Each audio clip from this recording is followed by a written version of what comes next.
Buongiorno a tutti, grazie per la presenza e scusate per l'attesa. Oggi ovviamente abbiamo degli ospiti, quindi farò anche veloce, ovviamente la mia destra, il professor Palù, che qui in veste di sicuramente presidente di AIFA, ma è grande esperto di virus, di vaccini, e quindi ritenevamo opportuno, in una giornata nella quale la dottoressa Russo sempre oggi presenterà la campagna vaccinale, ci fosse anche una voce, la più autorevole che abbiamo, del professor Palù, che ci parlerà sia del vaccino, risponderà alle vostre domande e soprattutto ci sono anche, diciamo, interlocuzioni rispetto ad esempio a quello che è il virus inglese e quindi la mutazione inglese, e dall'alto della sua esperienza e dell'osservatorio che ha. E poi ovviamente al dottor Flor, al quale passerò la parola subito dopo aver presentato il bollettino, che oggi esordisce nella sua veste di nuovo direttore della sanità del Veneto. I tamponi molecolari sono 3.165.000, sono esattamente 20.593 tamponi fatti. I rapidi sono 1.634.000, sono stati 29.237.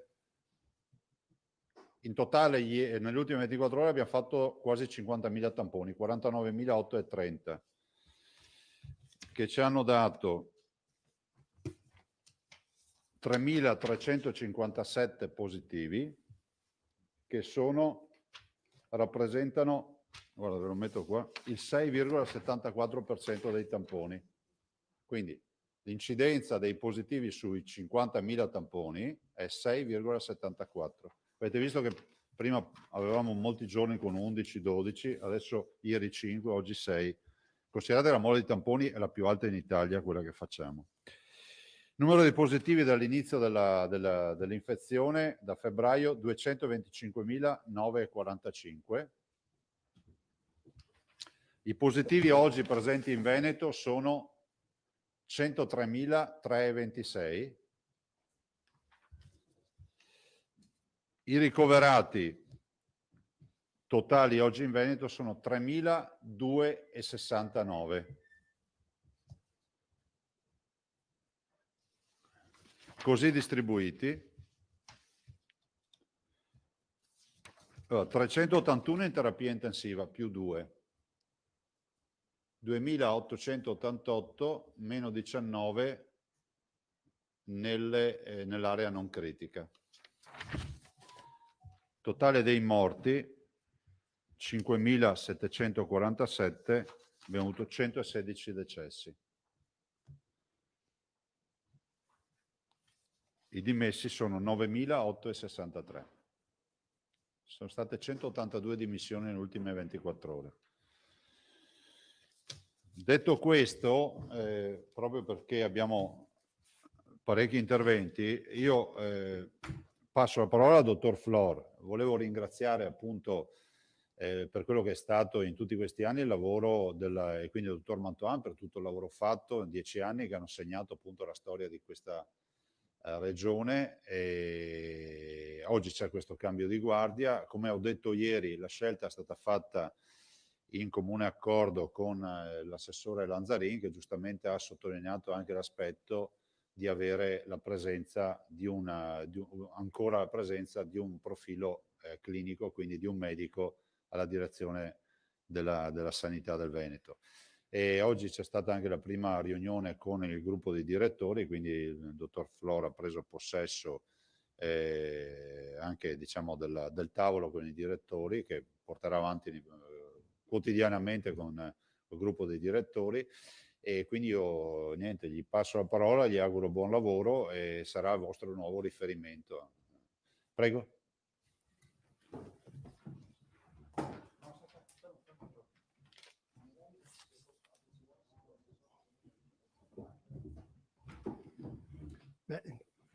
Buongiorno a tutti, ci rivediamo in una sede diversa da quella dell'ospedale, in una situazione purtroppo molto particolare, che è il motivo per cui siamo qua invece di essere nelle nostre strutture solite per il incontro con la stampa. Io vorrei innanzitutto sinceramente ringraziare per la stima e la fiducia la Regione Veneto e quindi il Presidente, l'assessore e la Giunta, perché io sono assolutamente consapevole della delicatezza dell'incarico, del ruolo, di quello che dobbiamo gestire in questo momento, ma anche di quello che dovremo saper fare in futuro, perché noi abbiamo in questo momento un'epidemia che interessa il 20, 30, 40% delle nostre strutture, ma vi garantisco che ci assorbe il 70, l'80% del tempo e dobbiamo essere sempre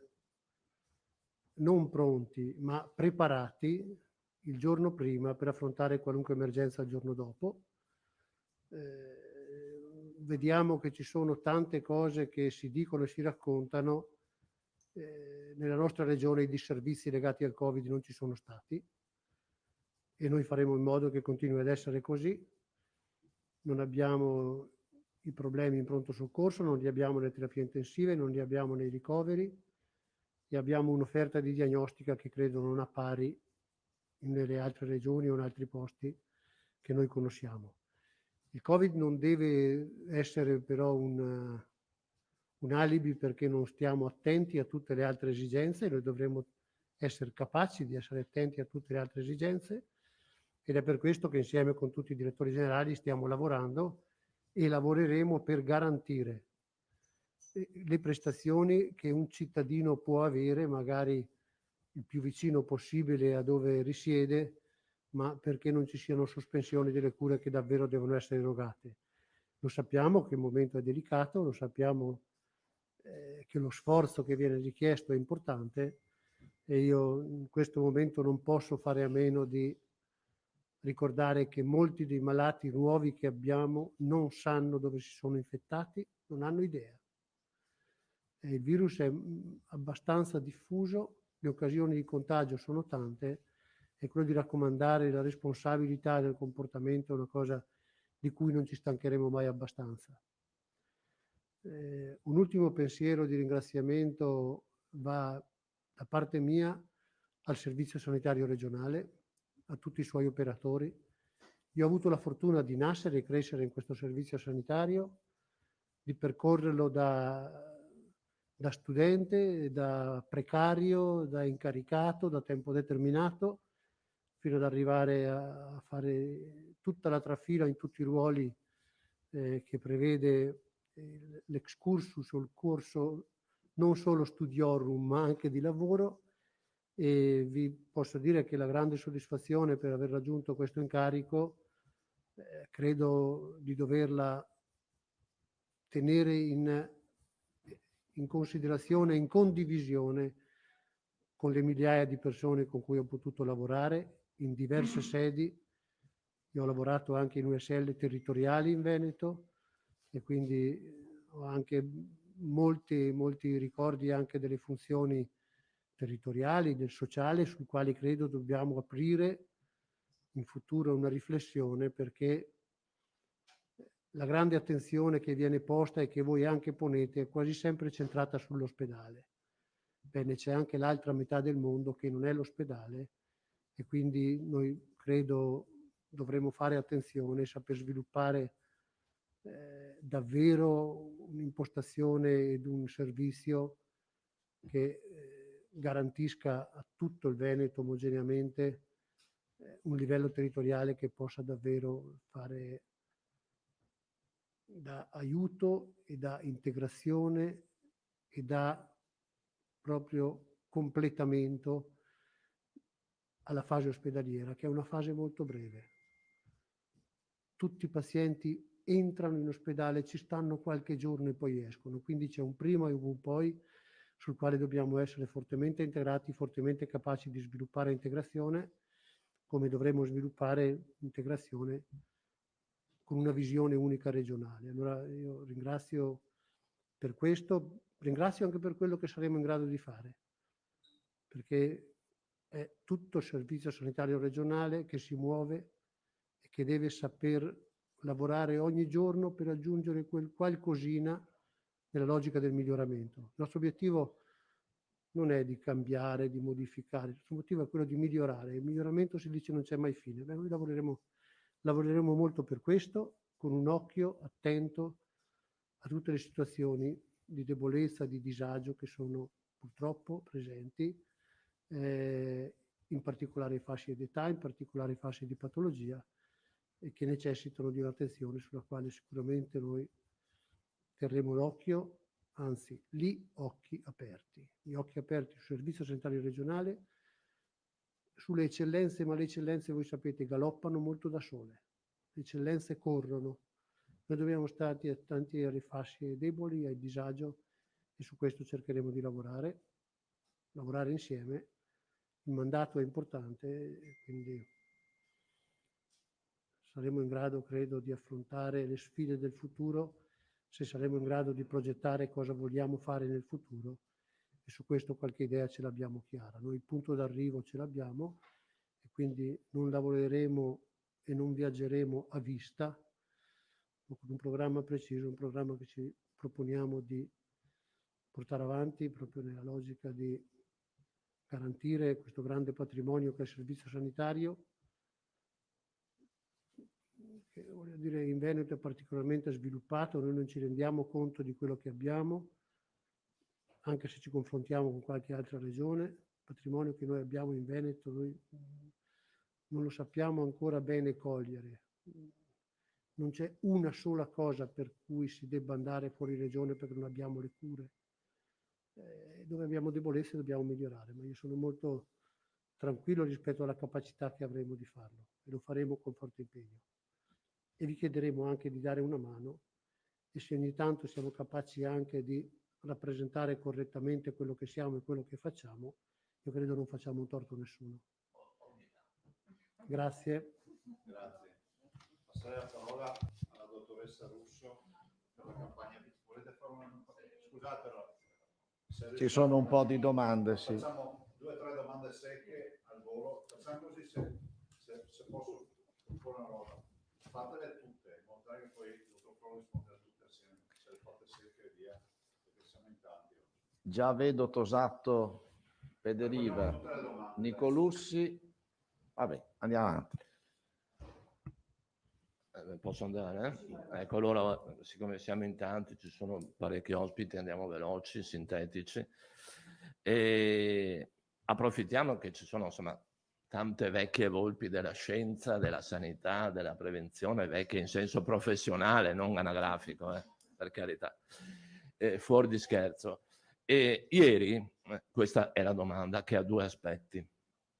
Ieri una forza politica, che è Veneto che vogliamo, che è la forza politica che ha espresso il candidato del centro-sinistra alle ultime regionali, ha fatto una nota in cui afferma sostanzialmente 2 cose e un unico concetto. Il concetto è che secondo loro la sanità del Veneto ha alterato i dati trasmessi al Ministero della Salute e all'Istituto Superiore di Sanità, ve la faccio breve, ma insomma il contenuto è questo, su 2 fronti essenzialmente, su quello delle terapie intensive, dove affermano che il dato di 1016 è un dato irreale, perché alle strutture non corrisponde il personale, e su quello dei malati asintomatici, affermando che i malati sarebbero stati ho qui il comunicato, definiti asintomatici quasi in default in attesa di una verifica.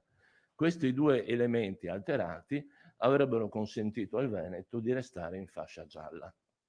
Siccome l'accusa è pesante, chiedevo un momento di chiarezza su questo. L'altro aspetto, e poi concludo, riguarda invece un provvedimento che è stato assunto nei giorni scorsi dalla Giunta e che riguarda l'applicazione della fase 5 del piano di sanità pubblica. Non è stato assunto dalla Giunta? Ecco, all'unità di crisi, va bene. Insomma, in sostanza si parla, mi pare, di un passaggio 5A, 5B. Cosa vuol dire? Vuol dire che c'è un'attivazione supplementare delle terapie intensive che alcune stanze singole vengono trasformate in stanze doppie, insomma c'è un'accelerazione della conversione delle degenze in terapie intensive, potrebbe far pensare a un numero galoppante di malati. Però su questo vi chiedo, questa è una domanda. Benissimo. È semplicissima. Come si può dire?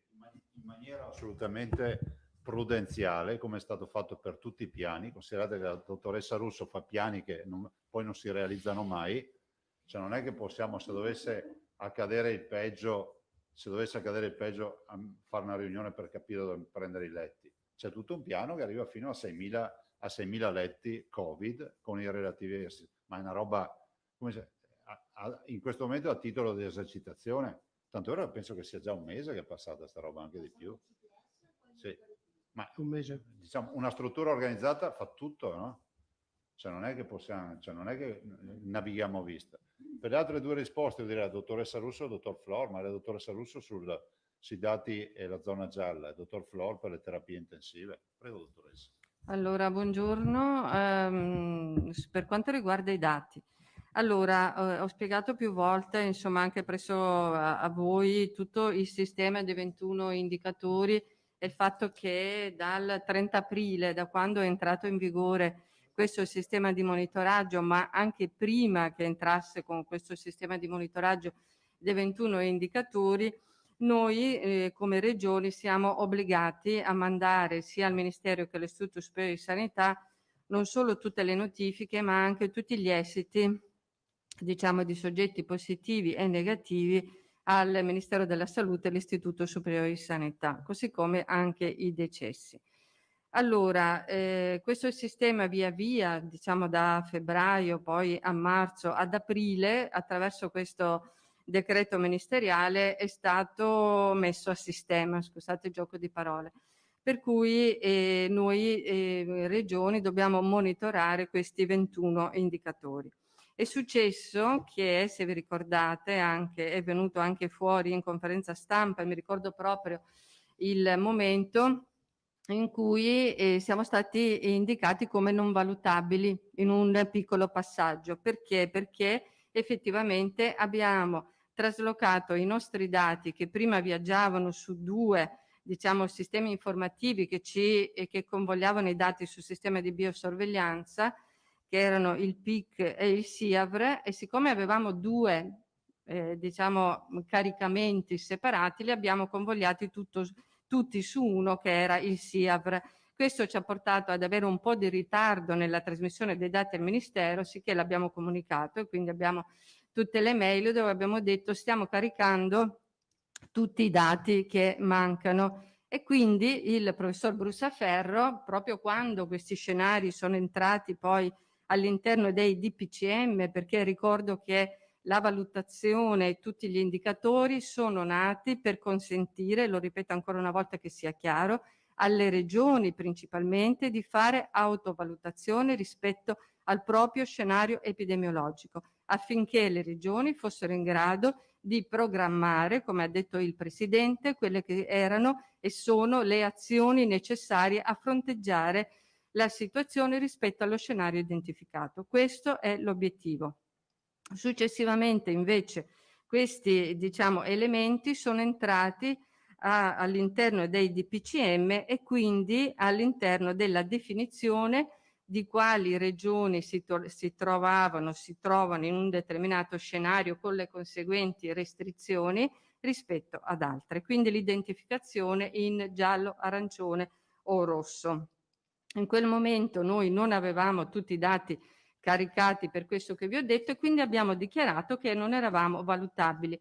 Abbiamo caricato questi dati, adesso non mi ricordo quanti erano, abbiamo identificato quelli a cui mancava la definizione di stato clinico, cioè di sintomatico o asintomatico, li abbiamo suddivisi per URSS. Io ho fatto una riunione pomeriggio, ho detto adesso vi mettete tutti a lavorare, non mi interessa se sabato o domenica, bisogna identificare lo stato clinico di questi soggetti che sono da identificare. Quindi i miei uffici, insieme ai colleghi dell'informatica dell'azienda zero, hanno suddiviso per ULSS le persone, il numero delle persone a cui mancava la definizione dello stato clinico e li abbiamo mandati alle ULSS, a ciascuno la propria parte.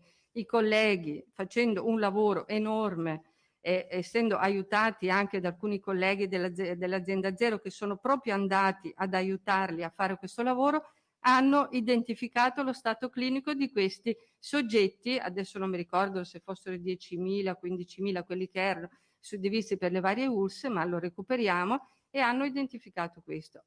Nel momento in cui l'hanno identificato, l'abbiamo mandato all'Istituto Superiore di Sanità. Perché questo? L'abbiamo detto anche altre volte, perché uno, c'è stato questo passaggio informatico che ci ha, diciamo, determinato questo gap, definiamolo. Due, perché erano aumentati tantissimo il numero dei nuovi positivi, per cui a fronte di 3.000 nuovi positivi al giorno praticamente erano andati in difficoltà. Quindi abbiamo dovuto recuperare, ma nei bollettini dell'Istituto Superiore di Sanità si vede che c'è stato, diciamo, questo calo di caricamento dati che poi è stato recuperato. Il famoso indicatore 1.1, che è molto importante perché viene indicato come l'indicatore che garantisce l'affidabilità del dato di una regione. Quindi abbiamo recuperato su questo indicatore che ha una soglia del 60% e noi siamo attualmente all'85.6. Ciò significa che per tutti i soggetti che vengono identificati dal nostro sistema come soggetti positivi viene identificato lo stato clinico, cioè se è sintomatico o se è asintomatico, l'85,6%. Questo è un indicatore molto importante, quindi questo è stato il passaggio. Tutti gli altri dati vengono caricati automaticamente ogni volta per quanto riguarda le terapie intensive, per quanto riguarda i ricoveri, e l'istituto ha praticamente il nostro dataset, quindi c'è poco da dire. Tutti i dati sono fra loro collegati, quindi non è possibile ad ogni regione, ma io parlo per la nostra, togliere o inserire soggetti e, diciamo, distinguerli a piacere se sono sintomatici o se sono asintomatici, perché tutti i dati sono collegati fra di loro e questo rappresenta, questo tipo di sistema, la capacità di una regione di mantenere in maniera chiara e trasparente, diciamo, la completezza dei propri dati. Alcune regioni sono finite in rosso quando hanno avuto difficoltà a fare questo.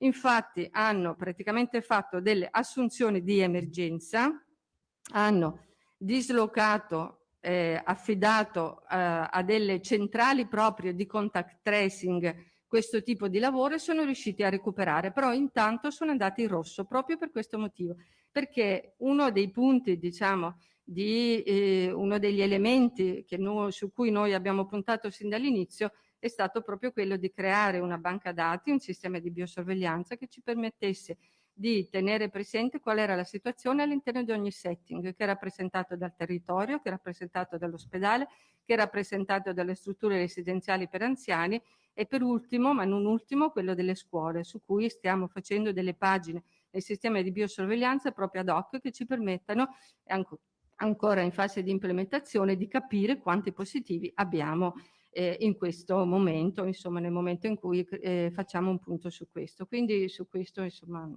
non credo che ci siano problemi. Sono due robe, Sì. lo chiedo anch'io.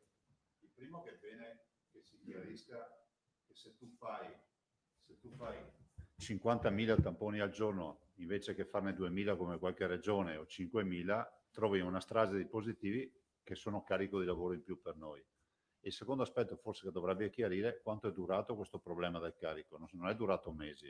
No, ma è durato qualche giorno, ma comunque abbiamo... ma lo insomma, sottolinei? Perché... Sì, insomma è durato qualche giorno, insomma il passaggio è da una settimana all'altra, tant'è vero che abbiamo insomma subito recuperato e vi assicuro che ogni settimana praticamente noi mandiamo i dati all'Istituto Superiore di Sanità il martedì, c'è prima una videoconferenza con l'istituto e i nostri interlocutori per cui valutano praticamente i dati, dopodiché questi dati vengono confezionati dall'Istituto Superiore di Sanità, passano comunque in cabina di regia e al CTS.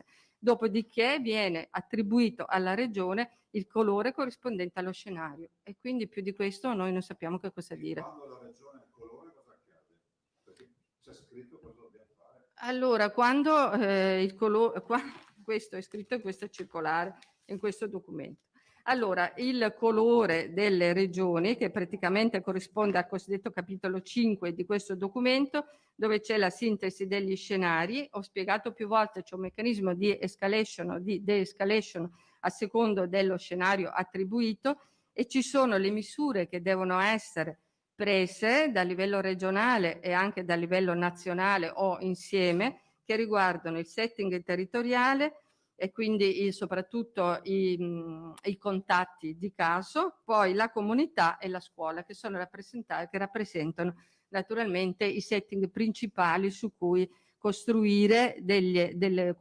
indicare, attuare delle restrizioni oppure degli allargamenti, a secondo se uno insomma scende come livello di rischio oppure aumenta.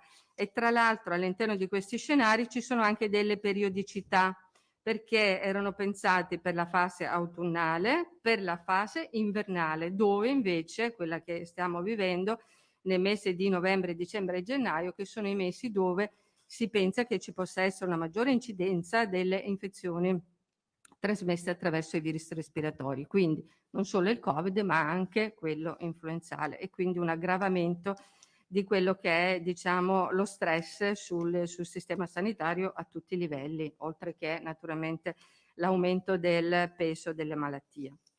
Vediamo di recuperare sui tempi del dottor Flon per le intensive. Intensive. Sì. Le intensive provo a essere molto rapido. Oggi non abbiamo 1000 posti di terapia intensiva, ma non abbiamo nemmeno 1000 malati. Oggi abbiamo 620 posti di terapia intensiva e 600, 580, 570, 600 malati. Di questi 300, 350 sono Covid.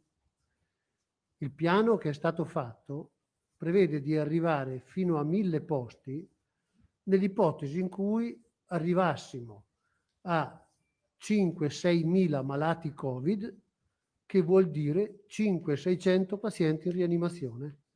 E abbiamo bisogno di altri 400 posti perché ci sono anche altri malati. Oggi abbiamo circa 300 posti occupati da Covid, 300 da non Covid. Quando sento parlare di personale o altre cose, voi vi rendete conto che quando fossimo a 600 pazienti in rianimazione, i ragionamenti come li facciamo oggi non ci sono più? Perché vuol dire che abbiamo occupato tutte le rianimazioni che oggi sono in funzione. È ovvio che se arrivassimo a questo punto dobbiamo ricavare gli ulteriori posti di rianimazione e nel piano è scritto da dove vengono, è scritto dove sono, è scritto quanti ne ha ogni azienda ed è scritto, e questo è un documento depositato al Ministero perché tutte le regioni hanno dovuto fare questo piano.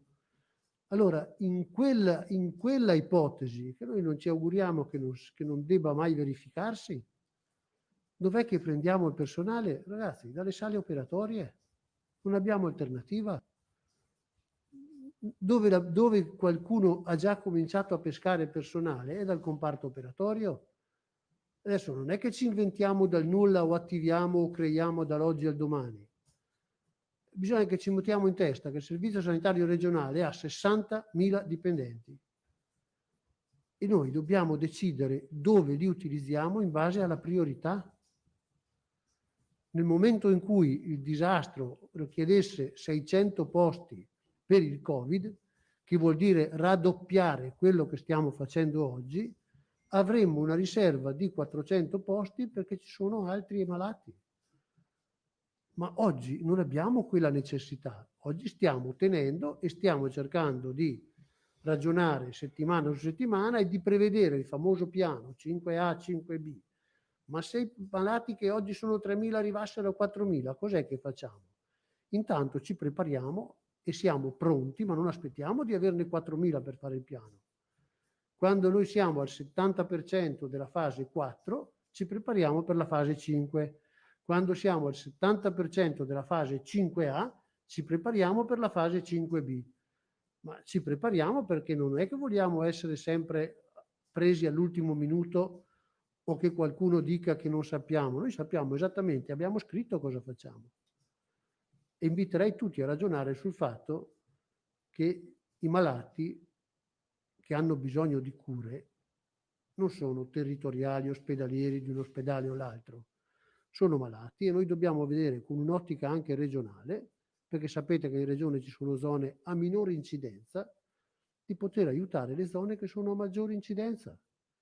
Questo per le rianimazioni e per le cure normali. Noi non siamo blindati da ospedale a ospedale, da provincia a provincia.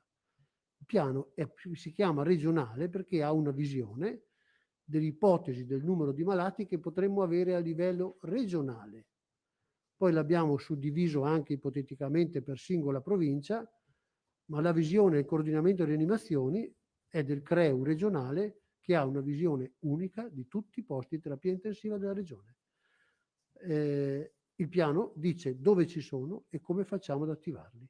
E noi ci stiamo preparando e siamo pronti per farlo in qualunque momento. Ci auguriamo di non doverlo fare mai. C'è solo un chiarimento da dire. Mi perdonate, ma no, c'è una cazzata. Nel senso che il piano delle terapie intensive completato è stato fatto in aprile e completato l'ultima delibera di giugno. Le aree arancioni, rosa, quello che c'è, quando è che sono state fatte? Sono state mandate con la circolare del 9 ottobre. Abbiamo grandi dote di divergenza. Cioè noi abbiamo costruito un piano in funzione delle aree che non conoscevamo neanche, che sono arrivate 4 mesi dopo. Interessante. Federiva, se Tosato si dice soddisfatto? Benissimo, grazie. Grazie. Federiva. Grazie, buongiorno dottor Flor, sarò rapida. Sul personale, fermo restando lo sforzo immane che viene profuso per garantire tutte le prestazioni, Covid e non Covid, pressoché quotidianamente registriamo il grido di dolore e d'allarme del personale che sta in prima linea. Siamo anche sotto Natale, ci sono scelte che spettano alla politica e altre che spettano a lei in quanto massimo dirigente ora della sanità sul piano organizzativo. Vuole lanciare un messaggio a questi operatori sul tipo di approccio che avrà da direttore generale dell'area? Grazie. Guarda, è inutile che stiamo facendo, che dire che stiamo facendo qualcosa di particolare o fare promesse. Dico che noi stiamo facendo il massimo sforzo per garantire cure a tutti i malati e guardi, lo sforzo di cui stavo parlando prima, lo sforzo di flessibilità che sta dimostrando molto personale che in pochi giorni si vede spostato da un reparto all'altro. Questo è il vero sforzo che noi oggi assistiamo. Poi la previsione che noi abbiamo fatto e che stiamo facendo è di garantire la copertura dei posti, stiamo facendo a ripetizione bandi e manifestazioni di interesse per trovare il personale, per mantenere le cure che stiamo facendo e vi ho detto lo sforzo è anche quello di salvaguardare le attività che abbiamo in corso, quello di non ridurre. Però dovete capire, in presenza di un continuo afflusso di malati molto gravi che abbiamo nei pronti soccorso e che hanno bisogno di ricovero, se spostiamo o ritardiamo le prestazioni programmate in cui non c'è compromissione della salute, è uno sforzo che facciamo per i cittadini malati e non è che lo stiamo facendo per qualcun altro. È ovvio che il servizio sanitario in questa fase viene chiamato ad una grande dimostrazione di capacità e di flessibilità e la sta dando. Noi stiamo dando, e il servizio sanitario sta dando una dimostrazione, credo, di valore assoluto nella capacità di rispondere a questa cosa che nessuno aveva mai provato, immaginato e che quindi non sapeva esattamente che cosa avrebbe comportato. Guardate che non a caso, e lo dico, il personale sanitario, che sono le persone più esposte di tutti al rischio di ammalarsi, sono ammalati meno della popolazione generale in percentuale, quindi vuol dire che stanno molto attenti e anche nei processi di cura utilizzano tutte le precauzioni che fanno sì che non si infettano. Questa dovrebbe essere una grande lezione per tutti quelli che invece le misure non le rispettano. Nico Russi, poi mi pare che possiamo passare oltre. Io volevo chiedere questo, dottor Flora, anche per, buongiorno a tutti intanto, per uno sguardo futuro come lei ha detto prima. Allora, volevo capire qual è l'obiettivo chiaro che la Regione si è posto, di cui parlava prima, e quali sono invece le debolezze di cui accennava che dovete colmare in questo momento. E poi volevo capire quanto è importante l'apporto dell'università per lo sviluppo di questo sistema unico in Italia con l'integrazione tra sociale e sanità. Grazie. Ma parto dall'ultimissima cosa, l'università è parte integrante del Servizio Sanitario Regionale, c'è una convenzione, ci sono centinaia di persone dell'università che lavorano dentro il servizio sanitario e sono indubbiamente un fattore positivo per il nostro sistema regionale. Il contributo lo dà l'università sia in termini diretti di attività assistenza, ma soprattutto quello della formazione. Noi abbiamo 2 grossissimi centri di formazione di tutte le professioni sanitarie. Non c'è una professione sanitaria che non trovi soluzione formativa in Veneto. Quindi questo è un grande ruolo che va riconosciuto e mantenuto. No, dicevo prima il tema dello sviluppo. Guardate, lo sviluppo vuol dire, non è che noi abbiamo delle richieste che sono molto chiare, il servizio sanitario deve anche adattarsi alle esigenze dei cittadini e il cittadino è quello che guida la trasformazione del servizio sanitario.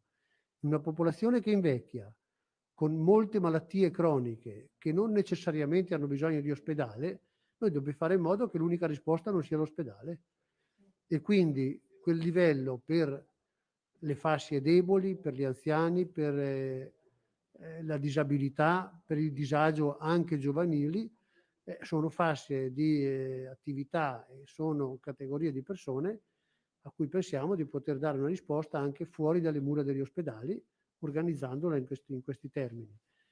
È un po' dare risposte il più vicino possibile a casa ai problemi di salute di una società che invecchia e magari poter portare anche fuori dagli ospedali cure molto qualificate, perché oggi questo è possibile. Lo sviluppo della telemedicina ci dà possibilità che non è solo il punto paziente medico, ma è anche monitoraggio, tecnologia e sviluppo di forme anche nuove di assistenza. Bene, questa prima fase l'abbiamo smarcata. La dottoressa Russo, parliamo di vaccini. Sì. Piano vaccinale. Allora ci siamo. Diciamo che l'abbiamo... Contestualmente vi girerò, dove sapete, le slide che la dottoressa Russo illustrerà. Sì, adesso intanto buongiorno a tutti, ringrazio il Presidente e l'Assessore di avermi concesso questa possibilità. Abbiamo parlato insomma nelle ultime settimane che stavamo lavorando su questo piano e insomma più di un mese che abbiamo cominciato a lavorare. Dico abbiamo perché nel coinvolgimento e nella stesura di questo piano, oltre alla prevenzione, ci sono sia regionale che del territorio, ci sono anche tutti gli altri attori che sono coinvolti. Ieri è stata approvata con provvedimento di giunta quelle che sono le linee organizzative del piano per il vaccino anti-Covid e prima di procedere alla illustrazione, che farò in maniera molto veloce, ritengo che sia importante condividere con voi gli obiettivi che sono alla base di questo piano, perché credo che nessun documento programmatorio possa essere credibile se non si pone degli obiettivi chiari che riguardino tutti gli aspetti del piano stesso. Allora noi nel piano abbiamo l'obiettivo di definire il modello organizzativo per la gestione delle vaccinazioni per tutti i setting e le categorie che verranno e che sono state individuate dal Ministero della Salute e che sono proprie della declinazione di tutti i piani pandemici. somministrare questo vaccino nel più breve tempo possibile, perché ci troviamo di fronte a una malattia che necessita di controllo e lo strumento di controllo più importante è rappresentato dalla vaccinazione. Assicurare che il vaccino venga stoccato e distribuito in maniera sicura, il che è estremamente importante. Garantire la registrazione di tutti i dati relativi alla vaccinazione, quindi sistemi informativi efficienti e che procedono in tempo reale alla vaccinazione alla registrazione delle vaccinazioni somministrate. Dobbiamo monitorare la sicurezza e l'efficacia della vaccinazione, quindi eventuali reazioni avverse che si dovessero verificare, ma anche la valutazione insieme al Ministero e all'Istituto di quello che è l'efficacia del vaccino. Poi la formazione degli operatori sanitari, questo è un lavoro che stiamo facendo sia contribuendo insomma con l'Istituto Superiore di Sanità, ma anche per conto nostro attraverso la produzione di materiale specifico proprio per gli operatori. E poi l'organizzazione di una campagna insieme all'assessore. Stiamo cercando di capire adesso. Diciamo che i tempi sono molto stretti per quanto riguarda il 27, che sapete che è il giorno della Vaccination Day.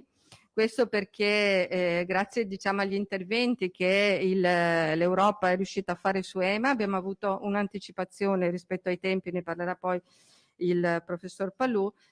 Comunque noi abbiamo avuto la certezza da parte della Protezione Civile Nazionale di avere una fornitura per il 27 mattina, entro le ore 7 del mattino arriveranno 875 dosi per la Regione Veneto. Abbiamo già distribuito queste dosi per tutte le aziende ULSS e per le aziende ospedaliere, facendo naturalmente una distribuzione pari al bacino di utenza. Abbiamo individuato chi saranno i vaccinatori presenti in queste sedi vaccinali e anche chi saranno gli operatori. Allora, sapete che la prima fase della campagna è destinata agli operatori sanitari, ospedalieri e del territorio che verranno vaccinati indipendentemente dal loro inquadramento professionale, quindi tutti gli operatori sanitari. È chiaro che c'è un ordine di priorità anche a questo, è un ordine di priorità che si chiama stratificazione del rischio e che vede naturalmente tra i primi ad essere vaccinati quelli che sono in prima linea e quelli che finora, l'abbiamo già detto, si sono presi in carico prima di tutti i soggetti positivi, e quindi sono il sistema delle emergenze, la terapia intensiva, le malattie infettive, la pneumologia, ma anche gli operatori del territorio che vanno a casa dei pazienti o che fanno presso i propri ambulatori i tamponi per individuare i soggetti positivi, quindi sono coloro che sono più a rischio. Quindi a questi è dedicata in piccola parte, chiaramente per i numeri, il primo giorno, che ha un numero di vaccinazioni e di vaccini disponibili limitato, come ho detto prima, ma dal 28 in poi, man mano che arrivano le dosi, naturalmente verranno estese a tutti gli operatori sanitari, sempre con questo criterio. E come diceva il direttore dottor Flor, oltre a questi elementi abbiamo considerato un elemento aggiuntivo che è quello anagrafico, cioè noi vogliamo partire dall'operatore sanitario che ha insomma anagraficamente è il più, non dico anziano, ma insomma quello che è più anziano, sì, e poi tutti gli altri. Questo proprio per completare, per aggiungere un altro elemento di inquadramento in questa stratificazione del rischio. Allora, nel nostro piano abbiamo un modello per quanto riguarda l'organizzazione della seduta vaccinale in ospedale, per quanto riguarda l'organizzazione della seduta vaccinale nelle strutture residenziali, che sono quelle che fanno parte sempre della fase 1 e che sono quelli che hanno avuto la maggiore attenzione nella declinazione del piano, dove praticamente si andrà a vaccinare direttamente nella struttura. Ciò significa che il personale della struttura, cioè il medico presente più alcuni operatori che sono in quel momento presente, che naturalmente sanno della giornata che è stata destinata per la vaccinazione in quella struttura, saranno supportati da una squadra che arriva per la preparazione del vaccino. Abbiamo detto che il vaccino deve essere ricostituito e vengono predisposte le fiale che poi vengono inoculate, quindi c'è una squadra che è pronta per vaccinare in quel giorno per quella struttura sia gli operatori che gli ospiti.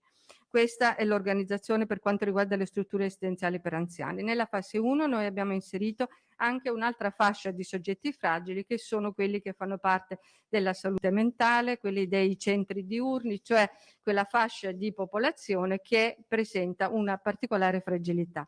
È chiaro che subito dopo o in contemporanea, vediamo rispetto alle dosi che arriveranno, si procederà con la vaccinazione alle coorti della popolazione generale, partendo dai più anziani. Noi abbiamo quasi 320.000 soggetti ultra ottantenni, quindi procederemo attraverso questa chiamata attiva della popolazione e chiamata attiva per coorte. Quindi i primi saranno questi. Io vi ho fatto anche uno specchietto e abbiamo praticamente 359.169 soggetti che hanno più di 80 anni. Questi saranno quelli che subito dopo le categorie che ho menzionato, cioè operatori sanitari e ospiti dell'RSA, perché è chiaro che sia all'interno di un RSA o che sia a casa propria, questi sono i soggetti più fragili che noi dobbiamo tutelare, quelli verso cui la malattia purtroppo determina maggiori compromissioni. E poi abbiamo 1.100.000 soggetti che vanno dai 60 ai 79 anni, che sarà l'altro gruppo target che naturalmente, come anche per l'influenza, rappresenta il gruppo l'insieme di coorti di popolazioni che devono essere chiamati. E poi ci sono tutti gli altri. Anche questo naturalmente considerando poi anche i soggetti che hanno già delle patologie di base. Non ci siamo dimenticati delle categorie dei servizi essenziali, perché nei piani pandemici è previsto che vengano vaccinati gli appartenenti alle categorie dei servizi essenziali, e noi vi abbiamo anche fatto in queste slide che vi forniamo anche l'elenco di chi sono gli appartenenti alle categorie dei servizi essenziali. Dico l'ultima cosa per dire che la nostra organizzazione prevede delle sedute vaccinali definite modulari, cioè è presente un medico che può sovraintendere a più unità vaccinali, fino a un massimo di 5 unità vaccinali. In ogni unità vaccinale sono previsti 2 operatori, uno che raccoglie l'anamnesi e il consenso e uno che vaccina. Dopodiché la persona fa un percorso di identificazione che abbiamo definito triage, che può essere fatto anche con un volontario che gli misura la temperatura, lo riconosce, lo manda all'unità vaccinale, la persona viene fatta l'anamnesi, viene vaccinata e poi rimane, come sempre, 15 minuti dopo la vaccinazione in un altro ambiente sotto, vigilanza. Dopodiché può tornare a casa.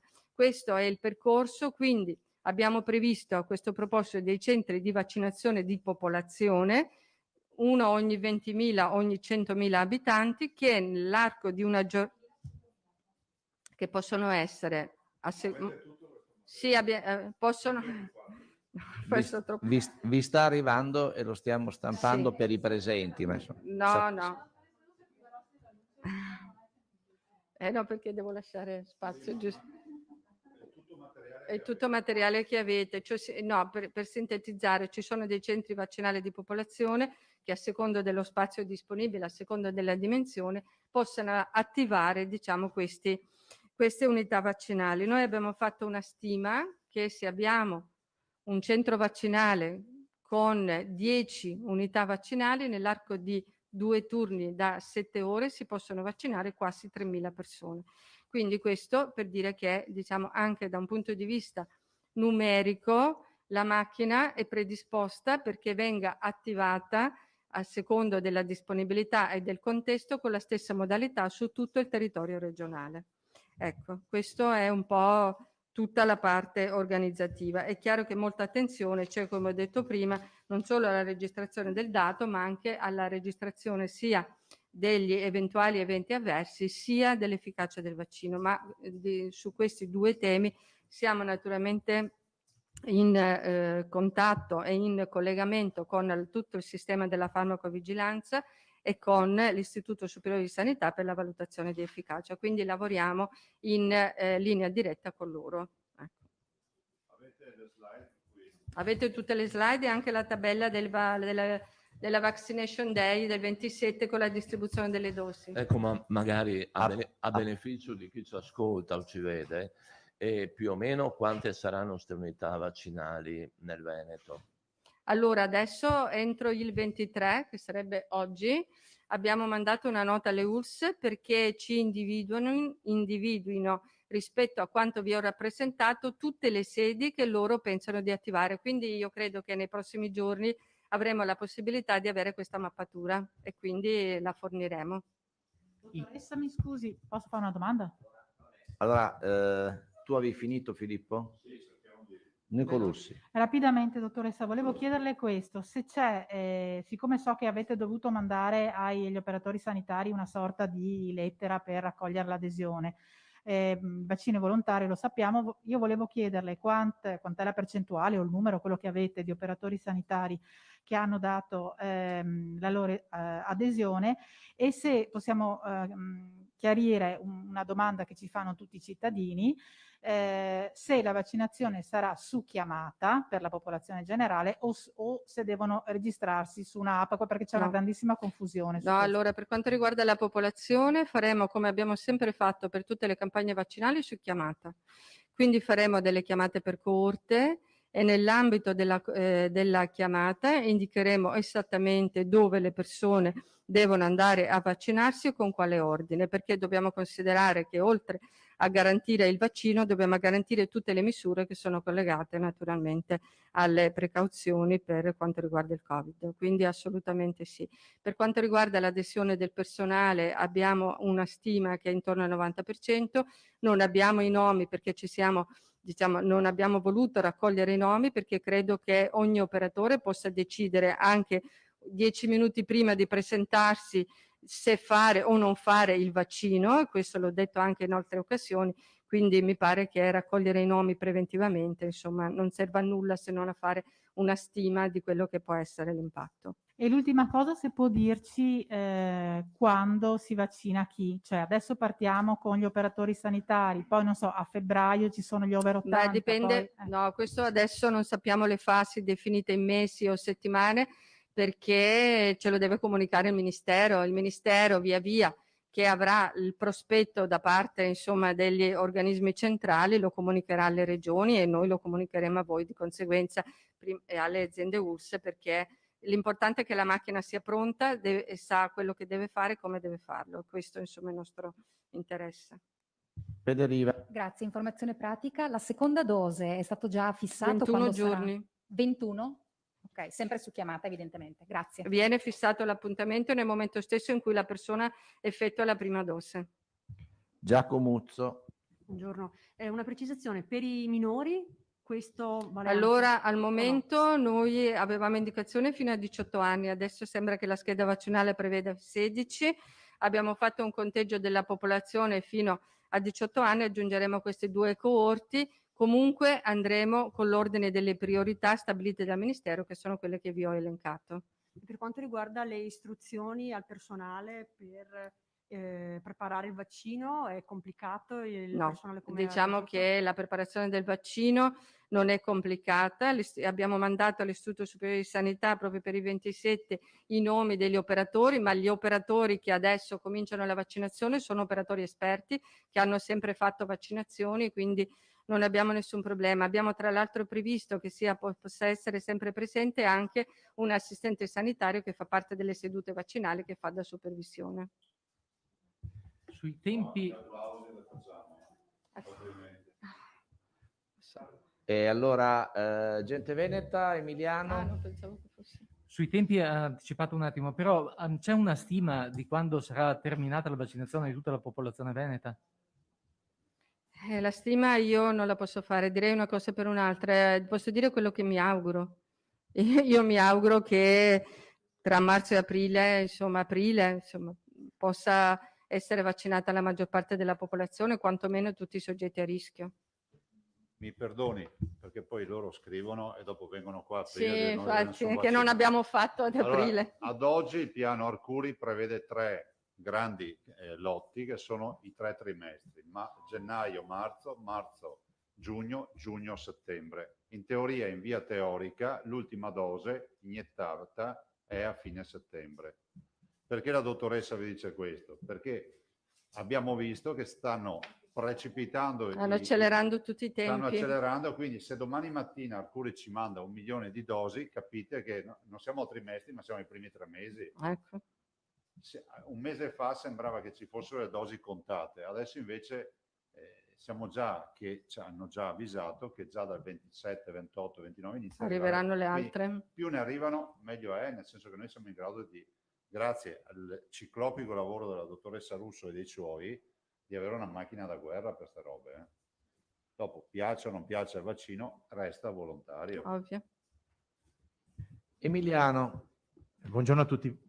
Ci aiutate gentilmente, non so se lei, dottoressa o il professor Paluni, approfittiamo a capire che cosa avviene dopo la vaccinazione, cioè come ci si deve comportare, che cosa avviene, devo stare a casa, devo fare una quarantena, cioè tutto questo mondo, come è possibile capire qualche Non so dettaglio? se poi vuole risponde il professor Va bene, Palù, insomma. grazie, restiamo in attesa. Ultima cosa al volo, scusate, dottoressa. Nicolussi, Dopo le prime 875 dosi, qual è il quantitativo assegnato al Veneto? Non c'è stato ancora comunicato, arriveranno insomma migliaia di dosi, è chiaro, però il numero preciso non lo so. Noi abbiamo un incontro con Arcuri ogni giorno e certe volte anche 2 volte al giorno, quindi man mano che le notizie si consolidano, allora noi insomma ci organizziamo di conseguenza. Io spero che da qui, che il primo giorno dove abbiamo queste 875 dosi, ci venga comunicato un quantitativo, diciamo con un arrivo che prevede più giorni, in modo tale che possiamo organizzarci di conseguenza. Quindi Pfizer e Moderna sono i primi 2? Sì, ma intanto Pfizer. Ok, grazie. Posso chiedere una cosina, scusi, veloce alla dottoressa per quanto riguarda tutti Giacomo i candidati Giornale di Vicenza. scusate, i candidati che non possono muoversi e andare in ospedale, la vaccinazione sarà anche a domicilio? Penso Sì, certamente. Scusate. Certamente sì, come insomma sempre anche per l'antinfluenzale. professor Palù, grazie. Buongiorno a tutti. Ho anticipato volentieri il mio rientro da Roma accogliendo l'invito del Presidente Zaia. Mi fa piacere essere tra mia gente. Cerco di parlare, di dire sempre quello che so, con obiettività ovviamente, ma in questo periodo si dice di tutto, soprattutto l'informazione è diventata nevrotica, parossistica, si fa dell'infodemia e questa molte volte più che dare certezze crea soltanto allarme e panico. Quindi io cercherò di raccontarvi brevissimamente, perché penso che sia più interessante interagire direttamente, 2 o 3 brevi aspetti. Il primo, che cos'è stata lo sviluppo della scienza, la vaccinologia. Il secondo aspetto, che vaccini abbiamo di fronte. E il terzo aspetto, cosa ci potremmo attendere, evoluzione e aspettative. Allora, primo aspetto, la vaccinologia. Guardate, da quando Jenner nel 1797 ha cominciato a vaccinare il figlio del suo giardiniere in avanti, noi dobbiamo ai vaccini, in primo luogo, l'aumento dell'aspettanza di vita, che fino al 1700 erano più né meno che 35 anni. Ricordiamoci cosa ha fatto. Napoleone lo ha insignito con la Legion d'Onore perché ha vaccinato tutte le sue truppe che andavano in Russia, ma fino al Novecento, nelle nostre case venete, avevano 10-12 figli, ci sono le fotografie, vedete, ma metà morivano. Di cosa morivano? Di morbillo, di rosolia, di paratite, di tetano, di difterite. Bene, dal 1900 la mortalità infantile dal 3% è scesa allo 0,1%. La vita media da 55 anni è passata a 80 anni. Chiedetevi perché. La vaccinologia è diventata scienza con gli sviluppi della virologia, in particolare della microbiologia, ma si cambia. Una volta i vaccini si facevano, si isolava il germe, il batterio, la tossina, il virus, lo si purificava, lo si inattivava e lo si inoculava. Poi è cominciata negli anni 70 l'ingegneria genetica, modificare i geni, creare le proteine, creare dei nuovi virus, dei vettori. Ecco, oggi abbiamo delle piattaforme tecnologiche che comprendono i virus uccisi, sono almeno 2 vaccini cinesi inattivati, i virus vivi avirulenti, modificati, e oggi lo stanno facendo gli indiani, modificando il codice genetico in modo che questi virus replicano meno bene ma immunizzino. Abbiamo i virus con proteine ricombinanti, GSK, Omnivac americana, quindi ce ne sono tantissime, con o meno, diciamo, adiuvanti che sono potentissimi. Poi abbiamo dei vaccini che sono su subunità, e il vaccino del papillomavirus, per esempio. Vi ricordo che nel 70 il primo vaccino ricombinante è stato quello dell'epatite B, perché prima si prendeva il virus, le particelle di Dyne, ultracentrifugate, con un po' di formalina e poi iniettate, e qualche volta qualcuno si infettava perché il virus non era completamente inattivato. Bene, oggi siamo agli anni 2000 con la genetica inversa, si parte non più dal virus ma dal genoma del virus, lo si esprime. Abbiamo addomesticato i virus, questo è il lavoro che ho fatto anch'io, ho creato dei vaccini, ne ho creati diversi per l'HIV, per il Mycobacterium, per West Nile. Sapete, per arrivare poi in clinica bisogna avere un'industria farmaceutica che li supporti, perché sono milioni e milioni. Ecco, quindi sappiamo usare i virus. Perché? Perché i virus veicolano i geni, hanno proprio nell'evoluzione innata la capacità di trasferire il loro genoma. Quindi possiamo mettergli un gene estraneo che è quello vaccinale. Ecco, e poi questa ultima tecnologia, che guarda caso è la prima ad arrivare, che è RNA messaggeri. Come si chiama o cosa si chiama questa? Biologia sintetica. Nel 2000 l'uomo ha sequenziato il genoma, Craig Venter pochi anni dopo ha creato la prima vita in provetta, erano dei micoplasmi, poi dei batteri, oggi potremmo fare la nostra vita in provetta, non combinando 2 gameti, ma semplicemente sintetizzando il genoma. Quindi capite dove arriviamo? Ecco perché 7 giorni dopo che il genoma era già stato sequenziato, 5 laboratori cinesi, Moderna aveva già l'allestimento vaccinale. Ecco perché dopo 10 mesi abbiamo 2 vaccini, tutti e 2 approvati dall'FDA. L'EMA l'ha approvato, come sapete, l'altro ieri, il 21, e il 6 di gennaio approverà Moderna, che è già stato approvato dagli americani. Mai nella storia, quindi la scienza aveva portato in 10 mesi a un vaccino. Ci volevano 10-15 anni, perché bisognava fare gli esperimenti sull'animale, poi passare a fase 1, fase 2, fase 3. Non è vero che abbiamo saltato delle fasi come qualcuno ignorante dice, incompetente. Abbiamo fatto tutte le fasi.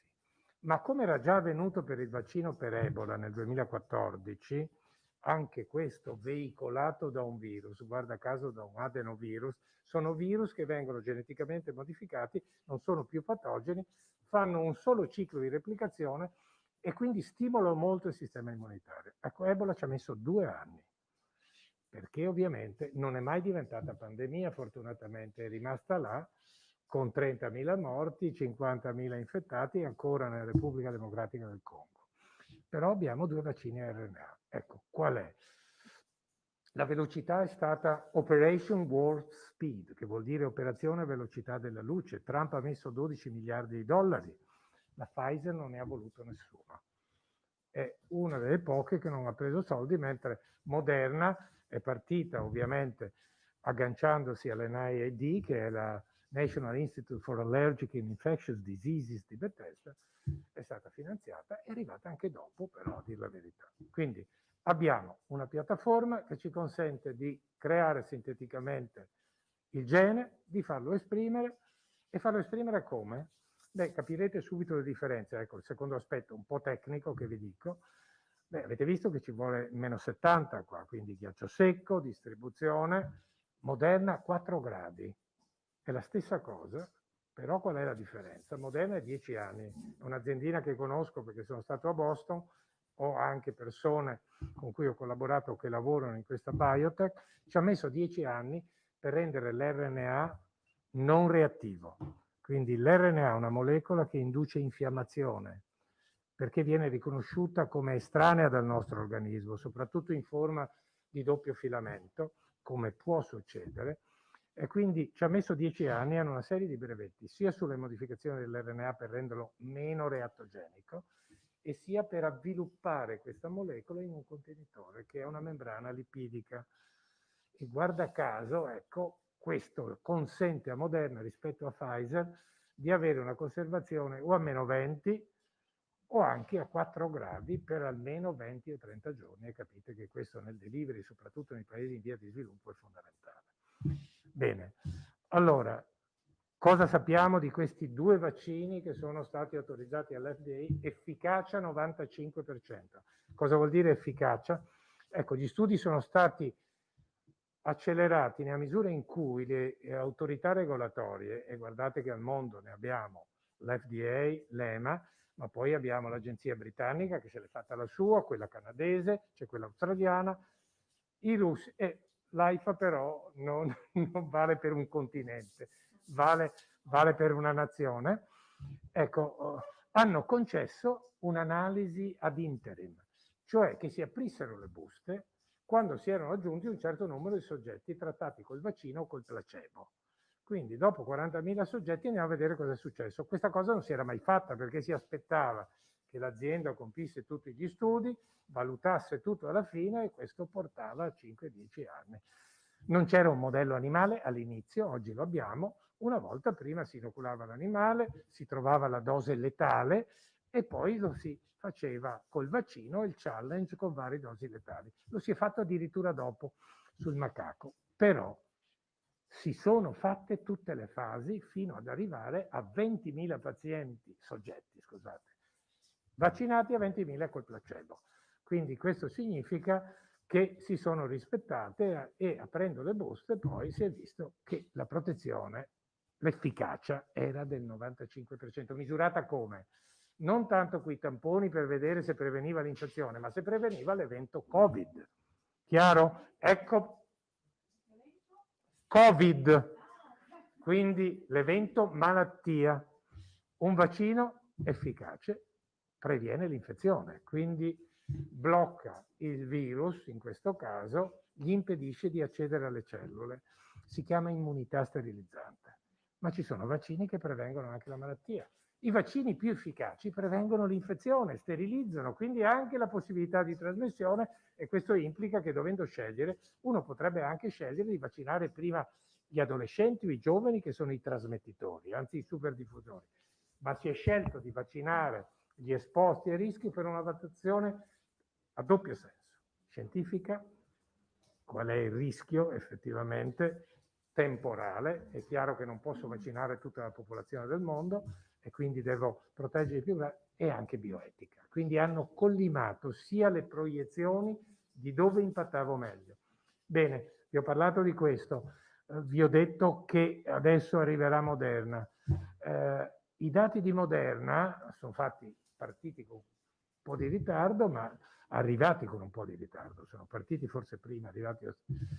Ci permetto di dire che non in tantissimi soggetti, ma in quelli che sono stati testati, questo vaccino previene addirittura l'infezione, quindi dà un'immunità sterilizzante, come è vero, vi ricordo, per tutti i vaccini che hanno un'efficacia di oltre il 90%. Vi cito il morbillo, vi cito la rosolia, vi cito la parotite, non vi posso citare l'influenza, perché con 50% di protezione nel vaccino normale, 70% col vaccino adiovato, io mi posso infettare e quindi potrei trasmettere. Quindi questo è già un primo dato.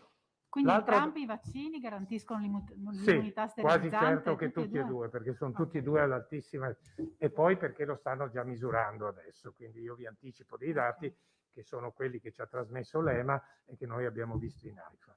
L'altro fatto importante, ecco, da dire, vi ho parlato di questa tecnologia dell'RNA, è una molecola reattiva. Allora, sappiamo tutti che abbiamo 2 tipi di effetti non desiderati o avversi, o side effect, chiamateli come volete. Al sito di inoculo, nella maggior parte dei casi, ma questo avviene con tutti i vaccini, c'è l'arrossamento, il ponfo e il gonfiore.